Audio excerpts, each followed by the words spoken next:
One विभागाने Manmad railway station परिसरामध्ये मोठी कारवाई केलेली आहे। वन्य प्राण्यांच्या कातडीची तस्करी करणाऱ्या 4 जणांना अटक करण्यात आली आहे।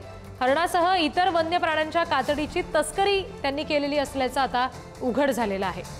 मनमाडमध्ये ही एक मोठी कारवाई करण्यात आली आहे। वन्य प्राण्यांच्या कातडीची तस्करी करणारे हे आरोपी आहेत, ज्यांना ताब्यात घेतलंय। 4 अटक करण्यात आली आहे।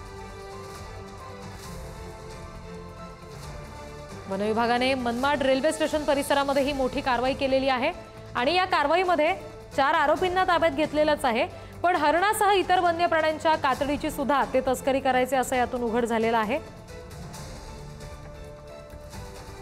विविध प्रकारच्या प्राण्यांची कातडी त्यांच्याकडे आढळून आलेली आहे। गुप्त माहितीची मदत घेत वन विभागाच्या अधिकाऱ्यांनी ही सगळी कारवाई केलेली आहे। हे सगळे 4ही आरोपी आता पोलिसांच्या ताब्यात आहेत, त्यांच्यावर गुन्हा दाखल करण्यात आलेला आहे। आता नेमकी हरणाची शिकार त्यांनी कुठे केली, कातडं कुठे आणि कुणाला ते देणार होते याचा तपास सुद्धा केला जातोय। त्या संदर्भातली या आरोपींची चौकशी सुद्धा सुरू आहे।